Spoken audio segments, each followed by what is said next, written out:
Okay, good morning, everybody. And we're going to get started with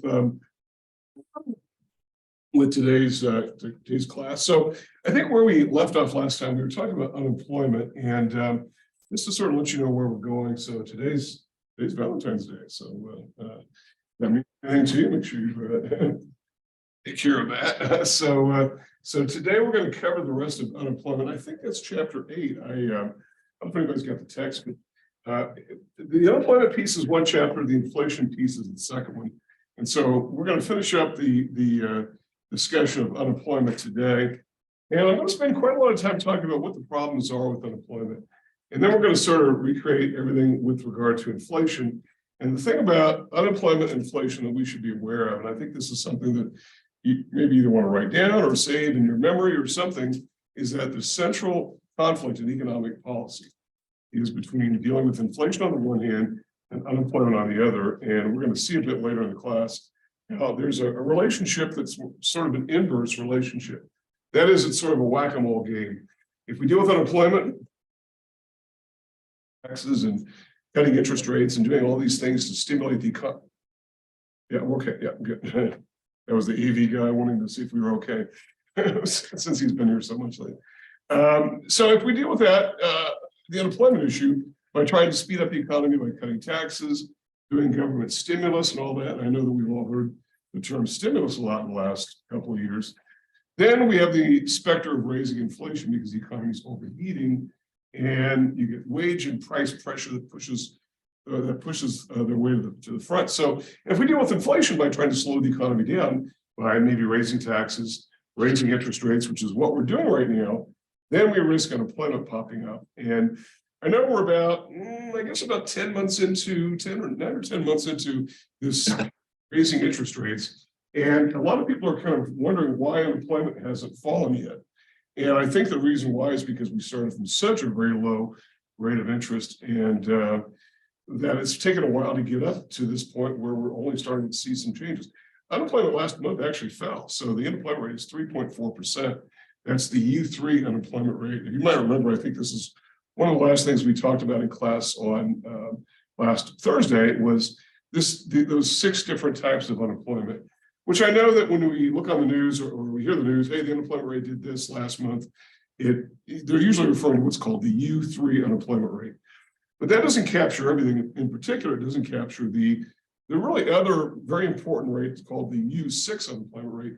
This is all produced by the Bureau of Labor Statistics, and that deals with underemployment. And we're going to talk more about that as well, because that may be as serious a problem as unemployment. In fact, maybe to some people, it may be more serious because it could be a really long-term condition, whereas unemployment might be sort of very temporary. We talked about the idea of frictional employment. So if you look on the screen here, we'll talk about this idea of frictional employment. And let me see. I'm never sure which direction this thing's supposed to go here. There we go. So we talked about, well, I guess I went the wrong way, didn't I? We talked about this idea of frictional employment as being sort of a temporary form of unemployment, not a form that we worry about because it's not really that critical. And we said that there's no government policy action needed on that. Okay, there we go. And so, and I don't want to go through all this again because I know I covered that. It's also discussed in your book. And we talked about what the policy implications were. So a lot of people are unemployed for all kinds of reasons. And if we don't really have a good reason for classifying unemployment, we'll just simply say it's frictional unemployment. Structural unemployment is a little bit more difficult because of the fact that it deals with really some sort of issue with the worker. And so as a result, the worker needs to find employment elsewhere because that job is probably not coming back to them for whatever reason. It could be that the job has left the country. It could be that those skills are no longer in demand because they were previously working in an industry in which there was high labor concentration. Now it's mostly capital goods like machinery and robots. And so there are lots of occupations over time that have disappeared because of structural unemployment. And that's a longer term issue. And so that makes it a little bit more difficult. So when we talk about what to do about it, just real brief, I know we went over this, but this is just sort of, sometimes we have to go backwards in order to go forwards. We have the issue of no government policy needed on both frictional and structural. The only one is the cyclical. We're going to spend a lot of time throughout the rest of the course dealing with that. And again, I mentioned, I want to reiterate something I've said before, but I think it bears repeating. And it's the idea that whenever we use the term policy in this course, we're almost always talking about government policy. That is, what should the government do to deal with whatever the problem is? And it's only government that can really deal with it, because the economy is too big for any private actor to deal with. And we have had cases in which private actors like JP Morgan, not the firm today that exists, but the person did things on his own to try to deal with an economy simply because our government wasn't big enough, wasn't intact enough to do things. Obviously, we don't want individuals doing that, okay? All right, so let's go ahead. So we talked about this idea of the unemployment rate, how to calculate it. And again, this is a very generic formula, but it depends on really who we're counting as unemployed, first of all, and then who's in the labor force. And that's really the big differentiator of who gets counted in that U1 through U6 measure. U3, again, is the one to see if we listen to the news or whatever. And it's reported on a monthly basis by the Bureau of Labor Statistics. It's the first Friday of every month, and it reports the data from the month prior. So we just got a report last Friday dealing with the unemployment rate. It was interesting because the unemployment rate had actually fallen. And this in spite of the fact that interest rates have been rising. And I know we haven't really talked much about interest rates, and we're going to get to that point soon, particularly as they relate to things like inflation. We're going to talk about it's really how we account for those folks. Okay, so where we're going to start from here, the jumping off point is what we call full employment. Let's talk about what that is. So we're going to link together now GDP with the unemployment rate. So full employment is a condition which those who are available for work and are able to find work, are able to work, are working. Okay, so in other words, those who are available to work. That is, if you're available to work today and you're able to work, that you've got a job and you're able to get. In other words, there's no cyclical unemployment. So if you take those first two kinds of unemployment, frictional and structural, those are considered to be common, expected, and not really that big of a deal. And I know that inhuman to say it's no big deal, particularly when it's, there's a tendency to think, well, it's no big deal to you, maybe, but if you're unemployed, maybe it is a big deal. And so I do understand that. But we're talking about from a policy standpoint, there are things that government just simply cannot do, and efforts to try to deal with them really just don't work. I mean, if somebody is fired for a job for whatever reason, maybe their performance isn't great, maybe it's the wrong match. Sometimes people just get themselves in the wrong job. It happens. Well, then what's the government supposed to do about it? And what's the government supposed to do if you're replaced, if you work for an auto plant, you're replaced by robotics, you're a welder and now the machines do the welding. There's not really much that can be done other than to put the burden back on the worker, try to find something else. So here we're going to link together GDP, which again is that total dollar value output in the economy in a given year, with unemployment. So we arrive at something called potential GDP, or Y sub FE. And remember what this is, because we're going to be coming back to that term again and again and again in this class when we talk about what to do about the economy and when government gets involved and what government should do. And all this then assumes the government should do something. And when we get to the theory piece, we'll talk about the fact that there are those who don't believe government should do very much about anything. Those voices were pretty prominent during the 1970s, when the 60s and 70s and into the 80s, really, when a lot of people thought that the government was the problem and not the solution. And this was sort of made manifest by Ronald Reagan's presidency, where he was very explicit saying government was the problem and not the solution. I think that probably that's now no longer the predominant view among most people in economics and in politics, that sometimes government really is needed to try to deal with these problems. And so when we deal with full employment, we're talking about the level of GDP that's associated with it. And when actual GDP differs from full employment GDP, it's called an output gap. Okay, and if you hear the term output gap, all it is simply some condition in which there's some sort of differential between actual and expected or full employment. Okay. And by the way, when we talk about full employment, I want to make clear here that one thing that I think is not obvious to a lot of people, because I think that we hear a lot about full employment and, hey, the economy is in full employment, so things are going well, et cetera, whatever. But there's no real down, or there's nothing written in stone about what full employment is from the standpoint of the unemployment rate. And it's sort of a moving target. Now, today, I think most economists would say full employment is probably somewhere between 4 and 5% unemployment. That is frictional and structural together as a percentage of the labor force. It's around 4 to 5%. So let's call it 4.5% to split the difference. Today, we're at 3.4%. So we are well below the full employment rate of unemployment. And which is why the government's trying to slow things down, because it's made itself manifest in higher inflation.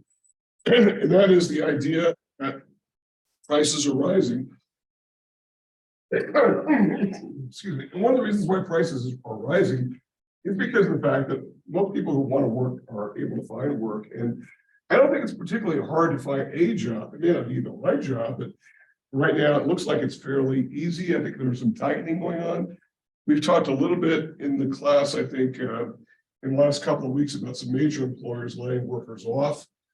This has sort of started in the technology area and software and social media spaces where we've seen big employers do quite a lot of layoffs, and it's now sort of transferring over to other firms. Disney's announcing a big layoff, and there are some others as well that we're going to probably see happen.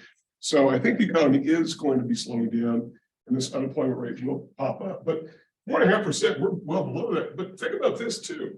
So when I was an undergraduate, I was in the situation you were, we were coming off a period of very high unemployment, 11% nationally. And in some parts of the country where I was living in the upper Midwest, there were parts of the country where it's 25% unemployment. That's practically depression era, like depression level of, and it was mostly because the auto industry just got knocked on its back. And so when we got to 7%, we kind of held there. And so a lot of people were saying, well, maybe 7% is the new normal. Maybe 7% is the what we call the natural rate of unemployment. And remember that term, natural rate of unemployment, that's simply a synonymous with full employment rate of unemployment. Yeah, right. Is that what the US government kind of does to like the supply and demand curve over time throughout the US economy? To try to get to the natural rate? Yeah, of what our unemployment is. Well, I think, yeah, and right now we're seeing the government trying to slow things down. That's our Federal Reserve, because the unemployment rate is too low. And I know that sounds sort of counterintuitive. It sounds like, why on earth would the government want more people to be out of work? And it's not that they want more people to be out of work. I think that and it's our Federal Reserve, and I know we haven't talked much about the Federal Reserve, but we will. You'll get plenty of exposure to them. But they're trying to do it. If they can interfere a reduction in inflation without creating unemployment, they'll do it. The problem is, since World War II, there's really only been 2 cases in which an increasing interest rate environment has not resulted in a recession. And one of those really doesn't count. It was only one increase, I think, in the interest rate. And I remember this was in '94. I was in banking at the time. And I remember that the financial markets were just up in arms about why is the Fed raising rates? And they were, the Fed almost got shouted down, and then they stopped. And it was a very strange situation. So I don't know if that really counts. I mean, we've had several increases in the interest rate, but we started from a very, very low rate about a year ago. I think it was March or April that they began, and so we've gone about 5% upward. Not quite that, but we've gone quite a bit upward in terms of the change in the rate. So, but we started from about 0. So that's something to be said. If they can get to a point in which unemployment doesn't go up, they will. I just don't think it's going to happen. Only that 94 condition, which doesn't really count. And then 1965, which is probably was offset by all the government spending of the Johnson administration on the Vietnam War, on the space program, on all these social programs that were really boosting the economy, but resulted in inflation down the road. I know that everybody likes social programs and social spending and social justice and all these things, anti-poverty, but they could be inflationary. And the reality is they've got to be paid for somehow. And you can pay for them with higher inflation. It's whatever comes about. So anyway, there's an output gap, and the output gap exists. There's a condition in which the economy is operating not at full employment, but it's somewhere different. So here's where we are. So if you have actual GDP that's less than full employment, you have a negative output gap, which if it persists for any length of time at all, we simply call it a recession. And we're going to talk a bit more about business cycles as we get going throughout the class. And simply put, a business cycle is simply the ups and downs of GDP over time. And the output gap is how we know that we've got something happening. So when in a recession, I know that sometimes you'll hear, and this still persists for whatever reason, even in the financial press, and even some economists will say that a recession is defined as declining GDP for 2 consecutive. Okay, and that's sort of this accepted definition of recession. However, that's not there's an entity that is not governmental at all, but it's called the Bureau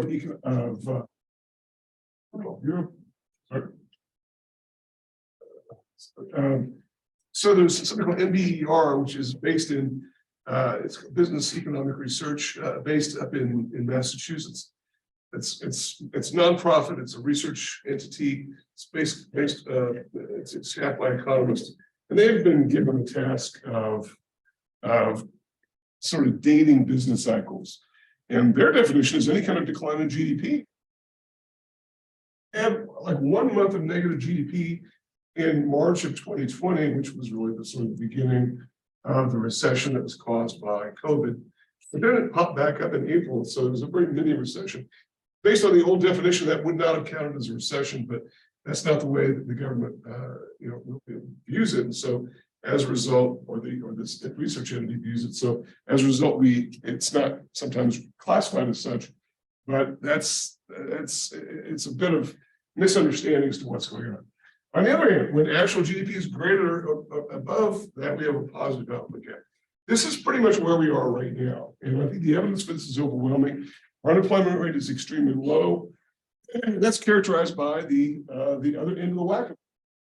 We have been successful at boosting the economy through the COVID, all the stimulus that we were doing to bring the economy back up, because the economy got knocked on its back with regard to COVID, and businesses were closing temporarily or permanently.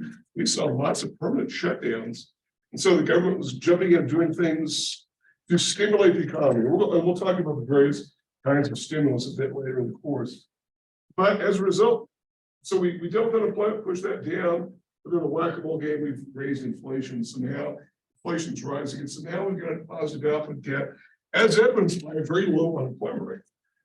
3.4% unemployment is considered to be an inflationary condition. And so what has the government got to do? It's got to slow things down, which is what it's doing right now. And the thing about it is we allow the unelected part of our government to do this, because elected officials, as we've seen, really can't and won't deal with inflation and slowing the economy down, because it just doesn't make very good political sense to do so. I mean, what politician, what elected official would say, hey, we want to slow things down? It's going to be unemployment. I'm sorry. Some of you are going to lose your job. And, that's just not something that politicians are really geared to do. And so we long ago created a central bank to do that, of unelected officials who don't stand for election and are mostly anonymous. I mean, you wouldn't know them on the street. You wouldn't see, if you saw them on TV, you would know who they are. Everyone knows who Joe Biden is, but you would not know members of the Federal Reserve. In fact, I doubt even most people would know who the chairman of the Federal Reserve is, just because they are not exactly household names in most cases. So much more on them a bit later. And so all we're doing here is sort of defining what the issues are with regards to output gap and where we are. I think right now it's very clear that we've got a positive output gap, and it's very stubbornly above full employment. And it seems like we're trying to slow the economy down, but we keep getting more and more data that show the economy is strong. And it's, we've hit the whack-a-mole down and knock unemployment down, but inflation is still up there. We got an inflation number this morning, and it's still high, and it's higher than what it was last month. So I think there's going to be a lot more slowdown to come in terms of raising interest rates to stop borrowing.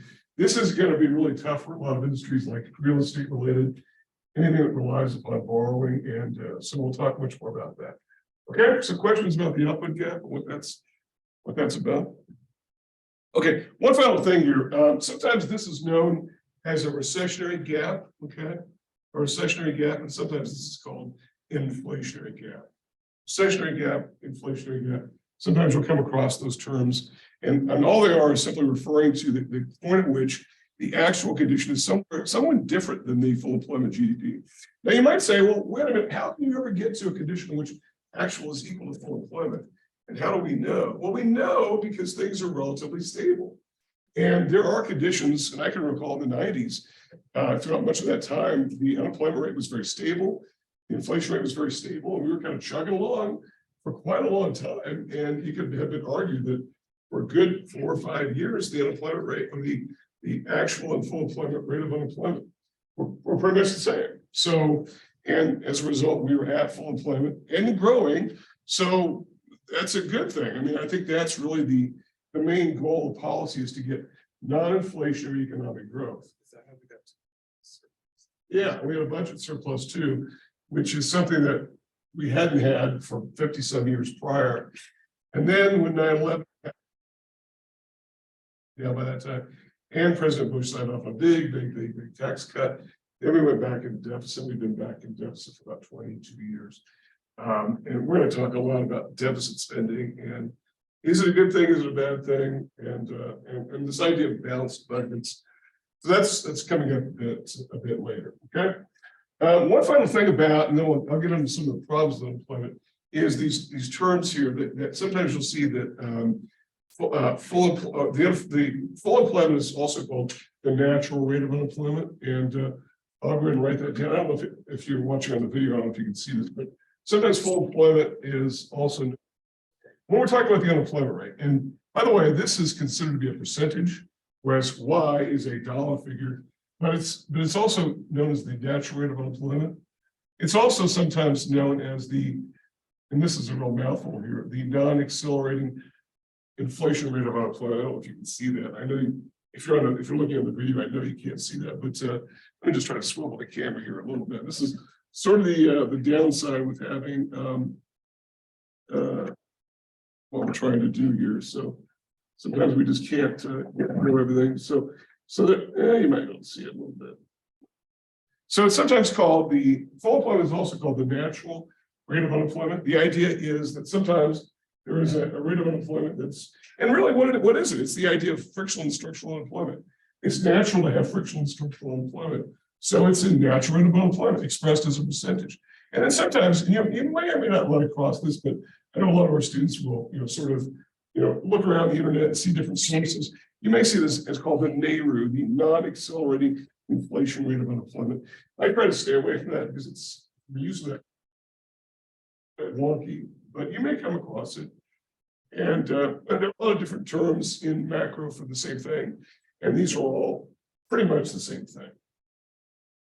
And these are expressed as percentages because they're percentages of the labor force, And so as a result, and then Y figure is always considered a dollar figure, okay? And I know that we focus on the US economy in this course, but the same principles apply to any economy. So we can look at something like expressing yen and whatnot, or if it's Japan or euros or whatever, okay? All right, so questions about that. All right, well, the last thing I want to do on this chapter, which I think is chapter 8, dealing with unemployment, is to talk about the problems with unemployment. And then I want to talk a bit about underemployment after that. So when we talk about the problems with unemployment, what I'm going to sort of present this as is, it sounds like, well, the problems with unemployment are obvious. People are out of work. That's a bad thing. Well, yes, it is. But we're also going to present it from the standpoint of, even if you believed that unemployment is not a problem for you for whatever reason, maybe you are retired and get a Social Security and a pension and you're living comfortably, and unemployment's not your problem because you're out of the labor force. It doesn't impact you. We're going to make the case that it does. But it impacts everybody. Or maybe you're independently wealthy. That doesn't impact you. Well, it probably does. And we'll talk about why it does impact you. So we're going to present it more from this true social science perspective. Remember, econ is a social science. And so we're going to present it from that direction. So what are some of the problems with unemployment that exist? Well, first of all, and this is sort of one leads to another, that's what the arrows are referring to, is that they result in lower personal and disposable incomes. By definition, if you've got people out of work, if unemployment is rising, you have lower PI and lower DI. So remember from the income approach that we talked about last week, what is personal income? It's the portion of GDP that is earned by households. So why is that going down? Well, obviously, lower wages because lower people are working, or lower things like investment income. Oftentimes, investment income takes a hit because investments don't do particularly well sometimes. Rental income, if you derive a lot of your income from rents, sometimes that's a difficult place to be because people out of work tend not to pay their rent as much.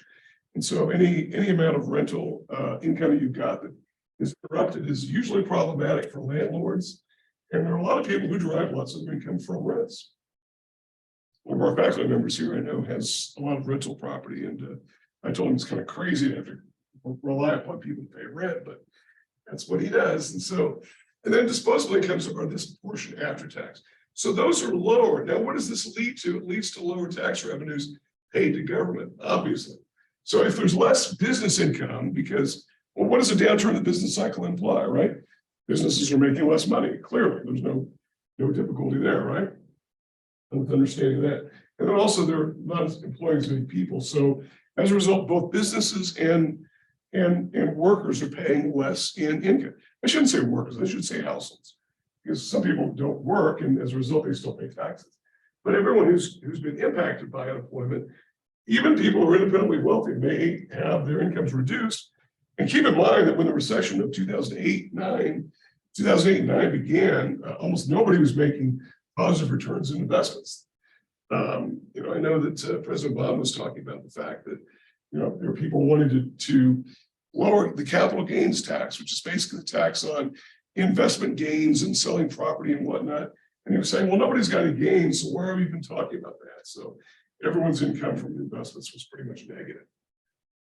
Unless you just happen to be smart and ended up in the right place, which some people did. And of course, if you've seen the movie The Big Short, it's basically a story about a few people who got it right and went the other direction. When you're short in the investment world, it means you've taken the opposite position where most people are. So you gain at their expense, basically. So anyway, lower tax revenue. So what is the upshot of this? These first two is that government's being asked to do something contradictory. That there's an increased need for more program spending on things like unemployment benefits, welfare benefits. And again, the term welfare is sort of a catch-all for all kinds of government programs, federal and state both. Unemployment benefits in particular are the big one here. And unemployment is a federal program funded by taxes on businesses. It's called the federal unemployment tax, and it's administered by the states, as are a lot of these other programs, things like food assistance and whatnot. A lot of these are federal programs that are administered by the states. Medicaid is another example.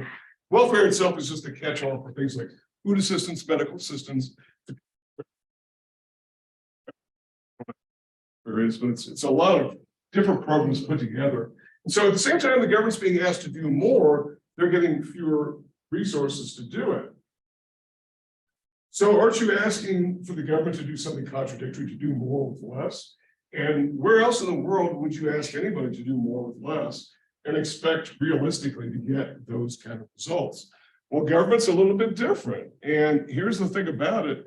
I know that sometimes politicians are fond of talking about government and using a household metaphor or a business metaphor, and it doesn't really work because, government is different than businesses and it's different than households. And we know, and I've heard about, politicians say, well, individual households balance their budgets, and so should government.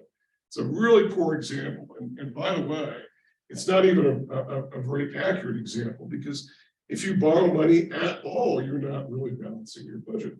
That's the same calculation government's doing. I asked a different professor this question. She didn't really know this question. It's a professional and technical communication class. So communicating in the workforce, basically.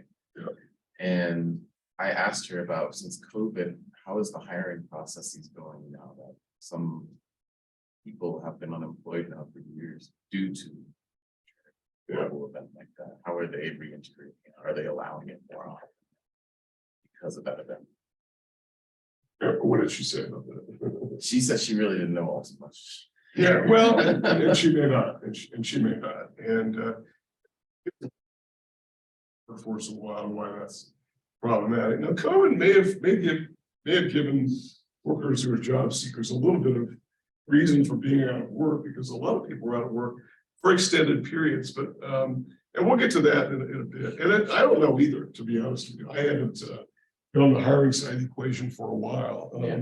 Just curious if you get any. Yeah, I really I haven't heard anything about that. Well, what I can tell you though, that I know that I've got relatives and friends and who've been looking for jobs. They've found it not to be particularly difficult, simply because the unemployment rate's so low, and some of the starting wages are really rather incredible. I mean, well above minimum wage, and minimum wage itself is almost irrelevant. And particularly when the unemployment is very low. I mean, the only workers who really earn minimum wage are very entry-level workers, and not even that so much. And usually teens, 15 to 17, 15 to 18, that sort of thing. And that's mostly, and right now they're not even that close to minimum wage because they're earning more.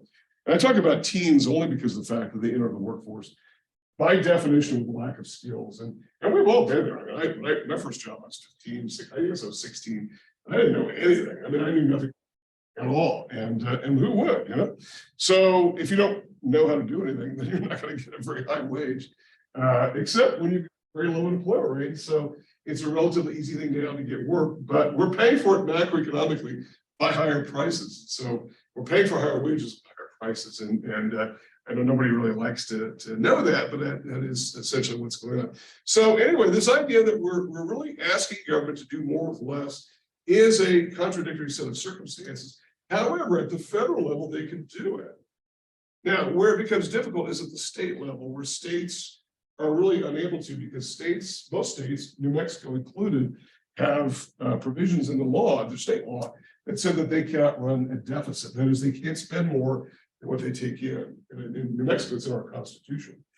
Unless we relax that, and I don't think we're looking to do that anytime soon, particularly because New Mexico is swimming in cash right now, which is really strange because, you know, I've lived here 21 years. There have been times when New Mexico was broke as a state, times when New Mexico was swimming in money. We are right now swimming in money. The governor wants to give back a lot of money to us. I think she's talking about $1,500 to Barry filing joint, 750. Is that what? Yes, incentive. So Just some sort of incentive. and maybe $750. It's Senate Bill 10. I don't know I haven't looked at it in a few days, but I know that's pending. And my wife always wants to know what's going on with it. Are we going to get more money from the government? It's like, I don't know, you know. Well, there was another thing that the federal government said about taxes that unfortunately, if you already filed, you don't qualify now, but if you have a filed deal, there's a benefit. I just heard about it yesterday on the news, on the radio news. If it's state or if it's, you know, federal, there's a new. Well, I think benefit. You may be referring to the fact that the IRS is trying to figure out how to tax state stimulus payments. Is that what you're saying? Yeah, that's what it was. And California was really the key issue, because California gave lots of money back to people as stimulus. Kind of what New Mexico did last year. We've done this before in New Mexico. Not federal stimulus, but state stimulus. And the question is, are they taxable? Are those benefits taxable? They're certainly not taxable to the state. That wouldn't make sense. Here's Ben, go buy a car. We're going to tax you on that. I mean, I guess you could theoretically, but the question is, will they tax it? And so there was a big hub. In fact, the IRS last week said everybody in those states hold off on filing. And then I think I had said the IRS said, okay, well, forget what we said, go ahead and file. Because I think there's probably a lot of pressure, probably from the White House. Probably the president was not happy the IRS said that, saying, what do you mean? You know, if you haven't figured out your problem, people need to get their refunds, you know, and you know, now's the time when if you have people file their returns around now, you know, and they can't wait for the IRS to figure out what to do about the taxation of something. And by the way, the IRS probably may not be able to make a judgment on it, because it may have to go to Congress because it's part of the law as well, the federal tax law. The IRS doesn't make the law; they just sort of interpret it. So anyway, there is a need for government to do more with less. Okay, so let's talk about this again from standpoint of those who are unemployed and those around them, and then more from a macro perspective. it's often difficult for people out of work for a long time to reintegrate into the labor force. So I know your question a minute ago was, how has COVID impacted this? Probably COVID has given a bit of cover for those who've been out of work for a while because they've got a reason for doing that. Here's the thing, and I can tell you that, is it right or is it wrong? Well, it may not be right at all. It may be very wrong and even sort of discriminatory on the part of employers to say, hey, you've been out of work too long and we're not going to hire you. Or they may not say anything at all, they just may not hire you. But here's the thing, if you're a hiring manager and you see all kinds of gaps of time on someone's job application or resume, what are the questions that come up? Because you're skeptical, and what are the things that are entering your mind? Rightly or wrong? What have you been doing, right? 2 years, why? What was going on, right? Yeah, about face-to-face contact for that. That's what we discussed. That was part of the question that I posed. Because we were talking about the new normacy for resumes is to actually cherry pick your chosen skills from like a master resume, the directed resume for that. There's a lot of software though. Yeah. And resume formats to do all that, you know. But nonetheless, the question remains, what have you been doing for 2 years, right? And because what are the questions that arise in employers' minds, rightly or wrongly, and maybe it is wrong. Maybe fail somewhere. What's it going to take for me to find out, right? You know, I mean, if you were in jail, why are you in jail? Obviously, that's probably not something you're going to put on your resume. You know, 2013 and 2015 in jail, Wild Pot, California. I mean, you're probably not going to say that, right? Maybe you will, maybe you won't. That's probably not a very good thing to put on your resume. And you'd probably be forced to come up with some sort of explanation. But the longer you've been up, it's difficult. And again, it may not be fair, but it is a thing that comes up. And I know that when I was a hiring manager, and we as a gaps, particularly people who were out of work for 6 months and work for a month in one place, out of work another 9 months, we would wonder what is going on with that person. Are you unemployable? Can you not keep a job, right? There are people who just have trouble keeping a job. I've got some in my family. They just cannot keep a job for whatever reason because they can't get along with bosses. They want to argue about everything. I mean, there are people who have that difficulty. And so those are sort of red flags. But here's the thing. Let's say it's not a red flag. Let's say you're out of work just because you genuinely cannot find work. Then these are the kinds of biases you run up against. The other thing about this is, which is much more innocent and is difficult to deal with, it's almost a structural issue, is what about jobs in which you really are having trouble finding work because there's just really no work, either in the area where you're living or whatever reason, you know, and you've been out of work and you're looking, and you simply can't find it. And there was a couple of doctor at UNM, and he worked at Sandia doing something dealing with whatever they do at Sandia, right? And she wanted to move back to where they're from, South Carolina, because her parents were elderly. So they moved back to San. She found work right away as a doctor, no problem. He was having some trouble, and he was out of work for a while, and he said that he felt kind of foolish because he couldn't explain why he wasn't working. It's because South Carolina doesn't have the same kind of, they don't have those kind of employers there. So it was difficult, and I think he ended up teaching like high school calculus or whatever, which is okay. It's a good job, very steady, you know, kind of work, but it wasn't exactly what he was trained to do. And that would be an example of what we'll call underemployment, and we'll get to that a bit later. Okay, here's a theme that's going to come up again and again and again and again. Unfortunately, that almost any economic problem affects low-income households much more than higher-income households. We're going to see this with unemployment. We're going to see it with inflation. We're going to see it with interest rate increases. We're going to see it with almost any kind of economic issue in households much more than higher-income households. And that's simply a reality of economic life, for better or worse, and it's probably for worse. So why is it a critical issue? I think it almost doesn't require much explanation, but obviously a lower-income household, somebody in the household loses their job, it's a major family crisis. And and what do we do? We got to find work. We got to figure something out. Now, fortunately, today there's quite a lot of income support. But even something like unemployment is not does not fill the gap entirely. And by the way, it's not designed to completely fill the gap as to your income. It's really to encourage you to get back and look for a job or whatnot, which is why anybody who receives unemployment benefits has to do a weekly reporting so that they can at least, report that they were trying to do something to get back to work and to stop receiving benefits. So low-income households, it's a crisis. Higher income households, it may not be much of a crisis at all. And as an example, I know when I was in banking, we laid off a bunch of bond traders, and these are guys who made $200,000 and $300,000 a year, and that was like 30 years ago. And I remember one of them saying, "Oh, it's fine, because I want to take some time off anyway." And he's like, "I'm going to go to Hawaii. I'm going to look for, I think it was Hawaii or Florida somewhere. I'm going to hang out for a while." It's like, well, that's very nice, right? Congratulations, you're going to do that, right? Meantime, somebody who earns $6 to $8 per hour is going to be in a crisis. And so higher income households, no big deal. And in fact, he took some time off, found another job, no big deal, right? Everything affects lower income households, which means it's better to have higher income than lower income, right? Which I don't think anybody wants you to do.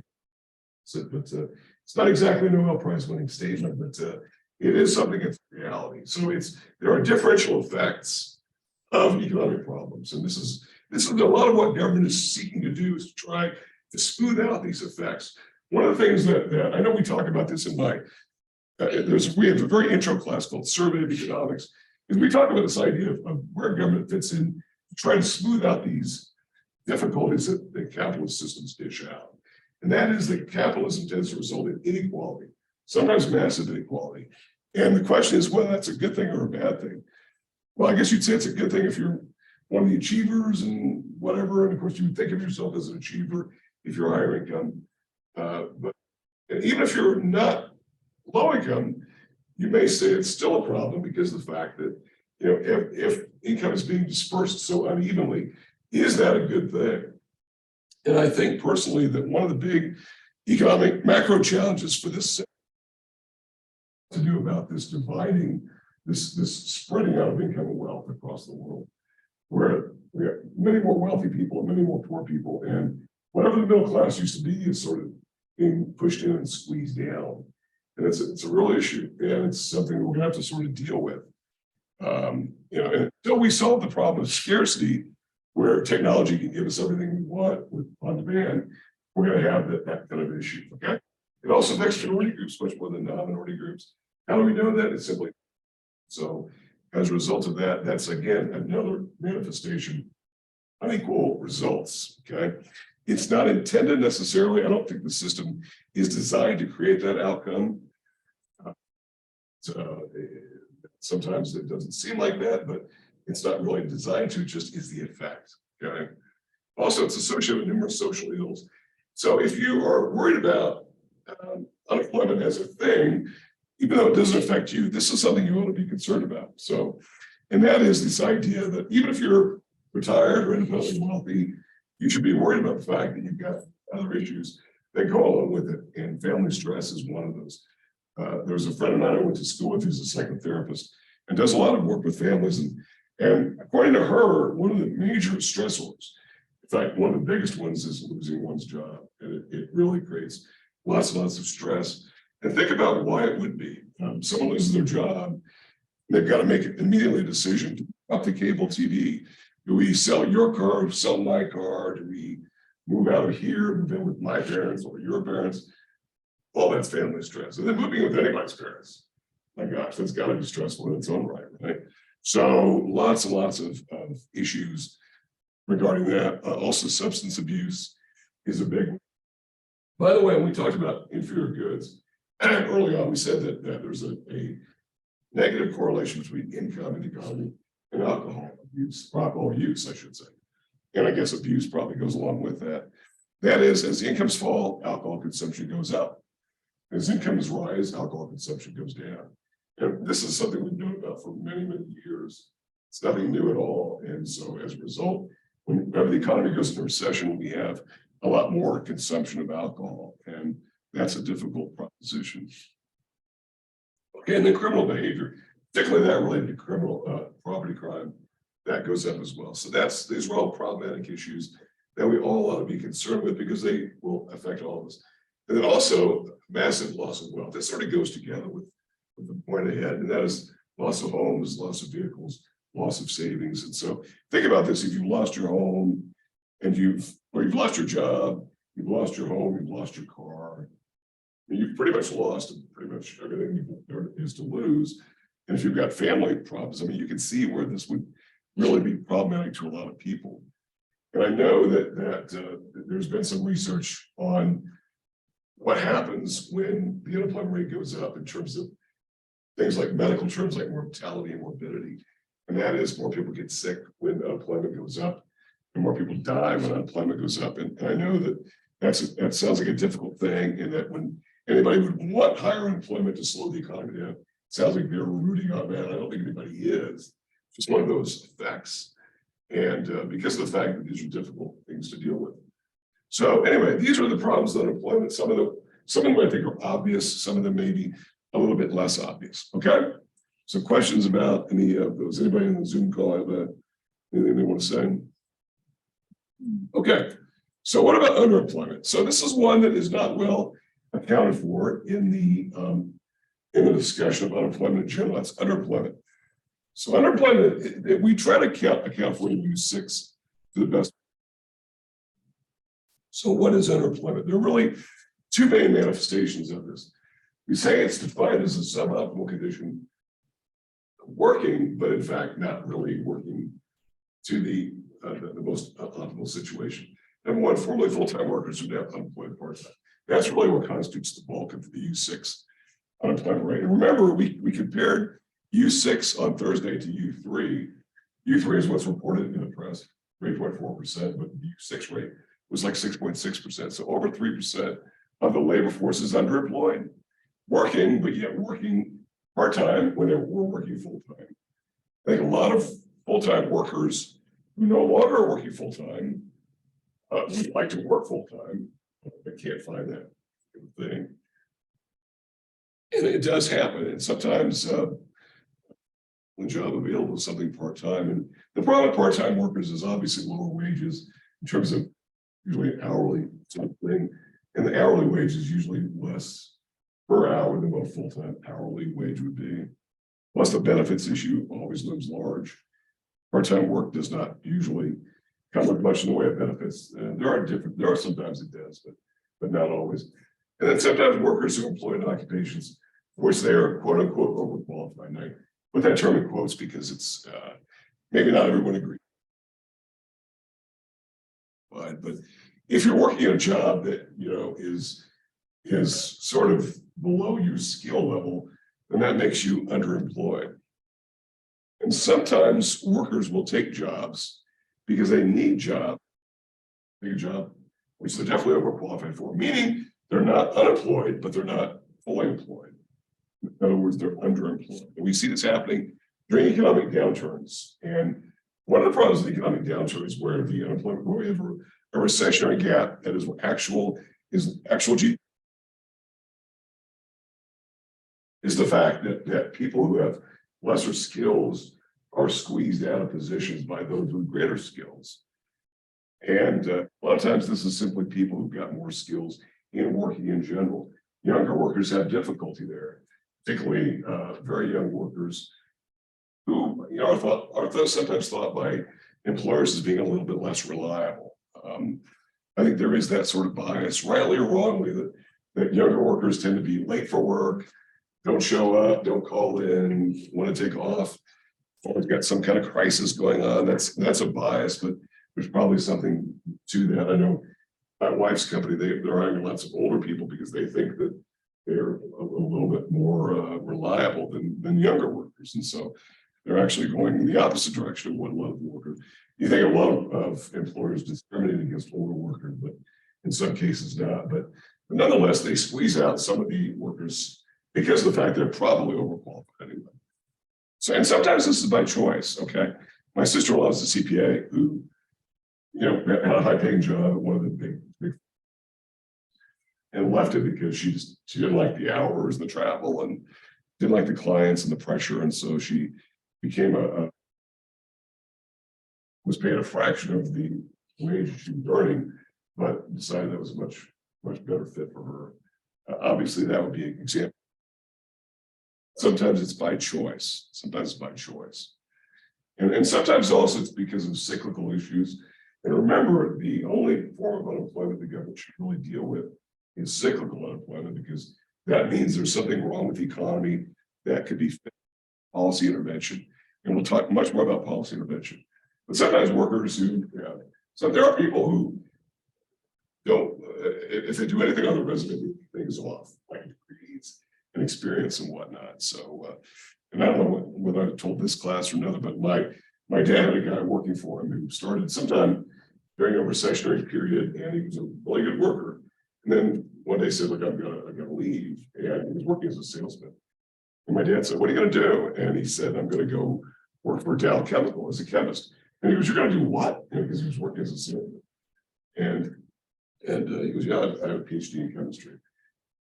I didn't know that. He goes, yeah, I know. I didn't want to put it on my resume. And he didn't, because so that's an example of that. Would he have discriminated against him? He might have, I guess. But he would also be concerned that, if somebody is that qualified for something else, that's got to be paying more than selling advertising in the newspaper. Then you would be afraid of losing somebody. So sometimes people fudge their resumes in the other direction. I mean, it's one thing. I mean, it's like the George Santos thing in reverse, right? Everybody knows about George Santos, and Congressman who's made up all this stuff. Schools he went to that he didn't, jobs he had that he didn't. Well, these are people who go the other direction and leave off things that that maybe are important to know or would be important. Okay, so that sort of does it for the unemployment piece. Any questions for me about this chapter? I'll this up, and then I'll just get into inflation a little bit today, and we've only got about 20 minutes or so, so I don't think we'll get all the way through that, but that's okay, because I didn't really plan on getting all the way through it today. So let's talk about inflation, what it's about. So again, I want to sort of preface this by saying that when we talk about economic problems, we're saying that macro policy, which is defined as government intervention in the economy, is really dealing with this conflict between dealing with inflation on one hand and dealing with on the other. And so think about this, and I know that in macro, there are all these automotive metaphors that come about, and one of these is driving the car. And so the driving the car metaphor is you've got one ditch on one side that's unemployment, and a ditch on the other side that's inflation. And so you're trying to steer the car between those two ditches. If you go too far in one direction, you get unemployment. If back in another direction, you might have inflation. And so as a result, you've got this conflict that goes on. And to keep the metaphor alive here, you've also got the only information you've got is because you don't really know what's coming. It's very foggy up ahead. You can see where you've been, you just don't know exactly where you're going. So this is the problem. If we wonder sometimes why economic policy misses the mark, it's because of the fact that we've got imperfect information and nobody really knows what's coming. I know that there's a misunderstanding on the part of the general public about economists. A lot of people think economists are their job is making forecasts and predictions that like some sort of economic psychics. And that's not really what most economists do. Some will predict that things are going to happen, but they're not saying that, hey, put your money on like I'm the number 4 horse in some horse race. They're simply saying this is what we think is going to happen. And sometimes, we could be wrong, and often are. The housing crisis that began in 2007, too many economists saw it happen. A lot of people working in the financial field saw it coming, but not a lot of economists did, so they weren't that close to it. So what about this one ditch that we're trying to steer around? That's inflation. So what's the definition of inflation? It's only got two definitions. Excuse me. So, and they're really the flip side of each other. Number one is to generalize the overall price level over time. And that's been manifested in the physical flow. So we're going back to the circular flow model here. So think about this. This is what we mostly know inflation to be, is a rise in the price level. The key word here is general. we talk about inflation, we're talking about a general rise in prices throughout the economy and not necessarily limited to the usual aspects, okay? Fuel is often one of them, gasoline. Whenever gasoline goes high, people say, wow, there's inflation. But there may not be overall inflation, it may just be gasoline's high. But the thing about gasoline, it's one of those goods that goes up, down, up, down. The same as being an element of what we simply refer to as the most volatile pieces of inflation. That is, they change prices a lot of kinds of different reasons. We're talking about a rise in the prices of pretty much everything. In other words, the rising tide is lifting all boats, but what they're lifting here is not maybe prosperity, but prices. And prices are being dragged up because of some trend in the economy. And really, it's made manifest by the higher prices that we pay and also by higher wages. But think about this. If one side of the coin is the physical flow, the other side is the financial flow. And so it's a reduction in the value of money. It's really the better definition, because if it takes more dollars to buy the same good this month than it did last month, then it must mean those dollars are worth less, right? And so as a result, this is one of the important aspects of trying to control the economy, is to try to control the value of money. This is what our Federal Reserve is trying to do at the moment, because inflation right now is a bigger problem than unemployment. And I suspect that in a year from now, 2 years from now, it'll be the script, it'll be unemployment that's the issue, and inflation will not be. But we've been saying this now for a few months because the government's been trying to slow things down to try to raise the value of money, which then would slow the rate of inflation down. Because these go opposite one another. If this is losing value, this goes up. This gains value, this goes down. And what has the Federal Reserve been trying to do? Raise interest rates to make money more valuable. So think about this too. If interest rates are going up, I know we really haven't gotten into this yet, and we're sort of, I'm a little bit ahead of the pace here, but it's impossible not to talk about it now because we are talking about inflation. But if interest rates are going up in the economy and you're starting to see interest rates rising, what might you do just as an ordinary consumer? You might want to do what with your money? You might want to save it, which is the opposite of spending, isn't it? So as a result of saving, it means you're not spending. And as a result, that removes some of the inflationary pressure, because a lot of inflationary pressure is because of too much demand. It's the old definition that's been around forever is, and it's sort of a colloquial definition, that it's too much money chasing too few. Definition. It's sort of a explanation, but it is a pretty good one because it really describes the situation. So if money's losing value, then that's an inflationary condition. And by the way, I don't know if anybody thought about this, but when I was a kid, I thought, why isn't everybody a millionaire? Because if money's just printed, why doesn't the government just mail everybody $1 million? So it sounds like a pretty good idea. And we kind of did a little bit of that with the stimulus, right? Which is, I mean, now people are conditioned to get stimulus checks. But that is something fairly new. This has only been going on for about 20 years. And not even that, really, in terms of these stimulus checks, this money from the sky, right? Today, people are looking to get it. And I know I've got relatives of mine who are saying, hey, when's the state going to give us more money? When are they going to give us more money?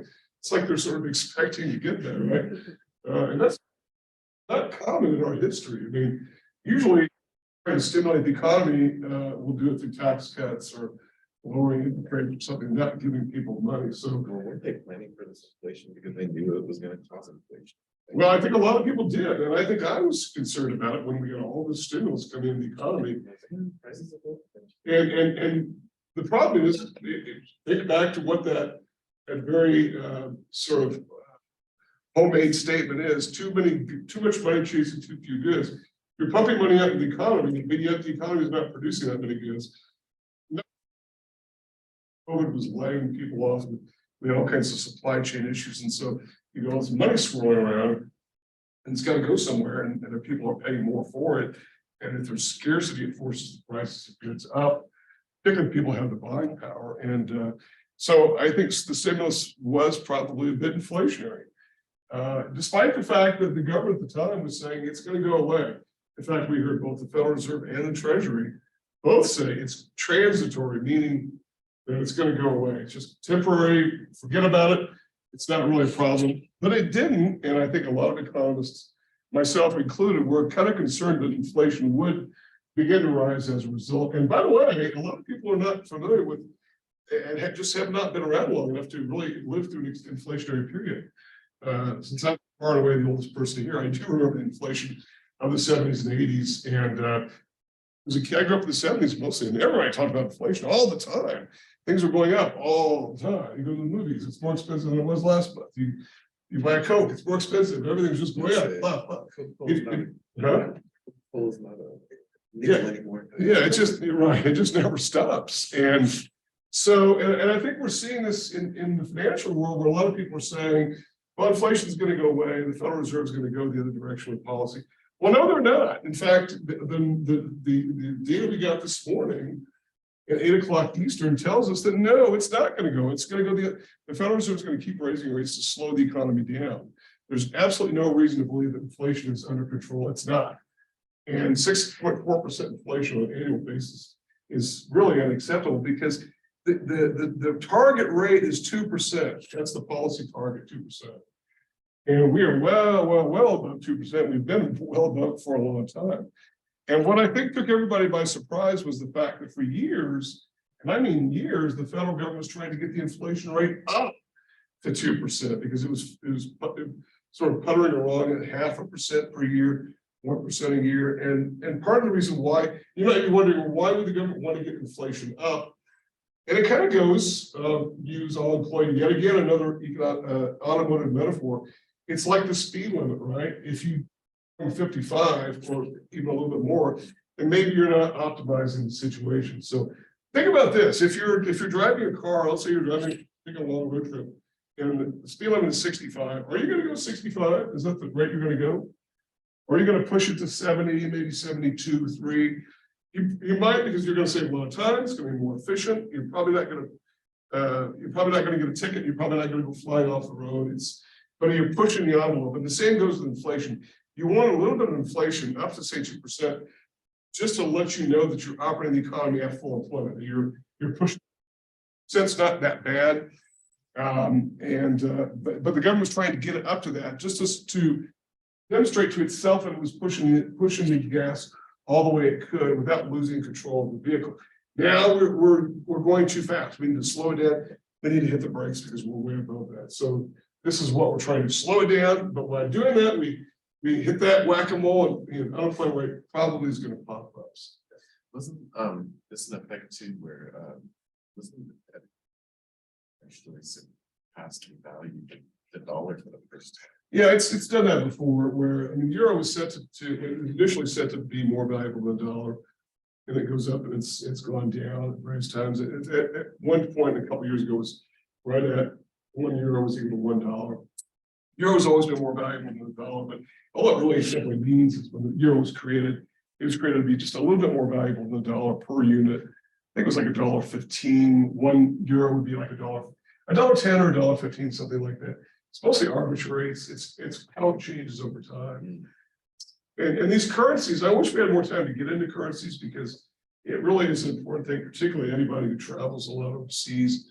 But some currencies have really lost value over time. The British pound, I remember, well, the ruble, that's a whole other story. The British pound used $4 or $5. It was 100 pounds at $4. And today it's like $1. What you can buy a British pound for like $1.30 something. And it got as low as like $1.20 right after the vote to leave the Eurozone. And that was really probably British probably didn't really think this through. Maybe it's pound silver, isn't it? It's called sterling. I don't know if it's actually got silver in the coin anymore, but most currencies are not backed by metal anymore like it used to be. And sometimes you might hear it referred to as pound sterling. That's really the official term for it. So, all right, last thing before we end up today is how we measure price changes. We do it through what's called price indexes, or indices is probably the most correct pronunciation. So what are these? Well, first of all, what's an index? That's maybe the good starting. We use lots and lots of indexes in economics, and this is a lot of what economists do, is if they're being hired by somebody to create an index, it's tracking value usually over time. And so usually an index starts from a value of 100 and it goes up or down from there to track the value of something. If you were studying precious metals, like copper, for instance, you might construct a copper index so you could track the value of copper over time. Well, you could also track the entire economy's prices by constructing an index prices in general. And there are a number of different indexes that are, we're going to talk about these individually. And when we specifically about this one, which is the most commonly referred to, and whenever you hear inflation data on the news, it's almost always this one, the CPI, or the Consumer Price Index. So what is the CPI and what does it do? Well, first of all, what does any index do? It takes some hypothetical collection of goods, what's called a market basket. And these are retail prices, as opposed to this index, which is wholesale prices. And I'll talk about that a bit later. But we're talking about goods at the retail level, and then we simply track them over time. This also includes the prices of imported goods, because we obviously buy a lot of imported goods here. Most of our sugar is imported. There are a lot of imported goods like chocolates and wine, and lots of things like the bananas. I think are mostly imported. Diamonds, I mean, all kinds of goods are imported. So we track those because they are prices that affect the consumer. Okay, and we'll talk about an index that the last one there does not include imports. And we'll talk about why that does not. Just a different way of slicing and dicing the whole situation. So we've got prices that are tracked over time in the Consumer Price Index.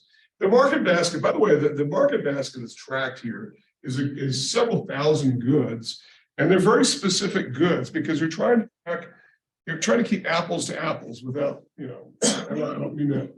I'm not trying to be glib here. I'm saying it's apples to apples. So if you've got apples, it'll have to be the same kind of apple that you're tracking. So it would be red delicious apples that you are tracking all across the country and over time. Talking about something like ketchup, it's 14-ounce bottle ketchup. Lettuce, it's iceberg lettuce, not romaine lettuce, not leaf lettuce, but iceberg lettuce of no more than a certain weight. So it's very, very specific as to what's being tracked. And there are people who do nothing but track the prices of goods. In the old days, they used to just run around the stores and just write things down on paper, and they would collect it and collate it, and they would do it all over the country, different because prices differ in California than they differ in Texas and Iowa and all that. Today, it's mostly done electronically, and you can monitor the prices. They do lots of online surveys. One of the things about the online marketplace is it's really thought to be a contributor to keeping prices down because of the fact that there's so much competition. And the fact is, the matter is that if you're sitting at your house very comfortably trying to buy a good, you don't like the price that you see on some online site, you just click over to somewhere else. It's not like you're stuck in some store and think, oh God, I don't like this price, but I don't want to go anywhere else. I've got 3 screaming kids in the car, and so I want to get done. I'll pay the higher price. This is really giving consumers a lot more power. And so, and it's made manifest in the fact that inflation up until a year or two ago was very, very stable. And in fact, when you hear about inflation throughout the economy, it's only been, we've had the highest inflation in 40 years, and that's a pretty long period of time, mostly because price has been stable. And the reason we've got inflation now is I think probably because it all started with COVID. There's no question about it. And the shortage of goods and the fact that we responded by stimulating demand. So reduce supply, increase demand, that's a recipe for higher prices. And we're going to talk about that a bit more. But anyway, the CPI is the first of those that we talked about. It's measuring prices at the retail level. Data is reported on a monthly basis. So we just got a report today, just this morning, about the CPI for the month of January. And what happens is these are estimates. Now, these are not perfect estimates, and sometimes these are revised. Sometimes they're revised as more information comes in, and the feeling is, well, we overshot the mark in one direction or the other, and so we have to revise it. That's not unusual. Lots of this information, lots of this data that comes in is revised. And I know for anybody who would go on to take a 300 level macro class, that's a lot of what we get into there is talking about these revisions that come in and they're revised. What are the issues with collection of data? It's not as easy as what it sounds, And well, maybe it doesn't even sound easy at all, but it's not easy, and it's and sometimes they've got to be revised, including things like GDP itself, which has to be revised a couple of times because as new information comes in, it sort of revises the estimate. Okay, so anyway, I think we'll stop there, and when we come back on Thursday, I'll pick it up with the PPI, which is a similar index, and it's got a lot of influence in terms of prices that are rising here tend to manifest themselves here. We'll talk about this last one called the implicit price deflator. And then we'll talk about what some of the measurement concerns are. Are we measuring it correctly? We're not correctly. What could we be doing differently? And what are the implications of that if we believe that those prices are not being measured accurately? So questions for me about anything before we say goodbye? I was going to say goodbye. It's a wishing you're going to bed. That's fine. Say goodbye. Are there any questions? Yeah. Have a great rest of your day. See you on Thursday.